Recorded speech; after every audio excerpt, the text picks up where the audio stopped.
রায়গঞ্জের বিধায়ক কৃষ্ণ কল্যাণী একদিকে শিল্পপতি, সমাজসেবী এবং রাজনৈতিকবিদ। বিধায়ক নির্বাচিত হবার পর থেকে একের পর এক জনকল্যাণমূলক কাজ করে চলেছেন।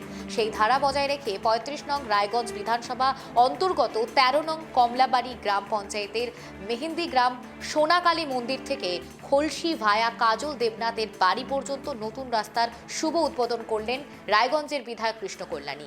এই উদ্বোধনী অনুষ্ঠানে নিজের কাজের পরিসংখ্যান তুলে ধরার পাশাপাশি রায়গঞ্জের সংসদদের ভূমিকা নিয়েও প্রশ্ন তোলেন তিনি।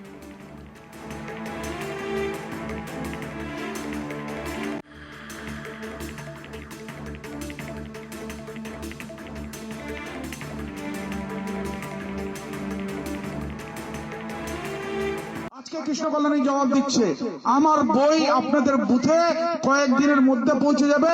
আর এই কৃষ্ণ কল্যাণী 4.5 বছরে নিজের বিধানসভায় 550 কোটি টাকার কাজ করেছে, 550 কোটি টাকা। আর সেই জায়গায় আপনারা যাকে সাংসদ বানিয়েছেন, আমি মিথ্যা কথা বলি না, ওয়েবসাইট খুললে পেয়ে যাবেন, 9,80,00,000 টাকা অ্যালটমেন্ট হয়েছে। আর কাজ কত টাকার করেছে জানেন? ওয়েবসাইট চেক করে নেবেন, 000 এখন পর্যন্ত 1 কোটি টাকারও ওয়ার্ক অর্ডার ইস্যু করাতে পারে। আজকে চিন্তা করুন তো, আমি রাজনীতিতে আসার আগে আমি একজন শিল্পপতি। আপনারা জানেন মিরওয়ালে ফ্যাক্টরি আছে, আর অন্যান্য জায়গায় আছে। আজকে যদি আমি সাংসদ হয়ে যেতাম, আর আমার সাথে বিভিন্ন শিল্পপতিদের সাথে যোগ সংযোগ রয়েছে, আমরা বিভিন্ন অ্যাসোসিয়েশন একসাথে করি।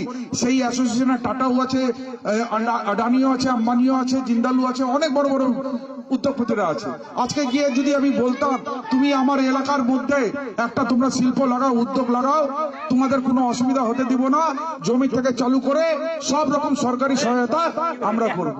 তো আমার কথাই নিশ্চিত কেউ না কেউ আসে একটা এখানে বড় উদ্যোগ লাগাতো।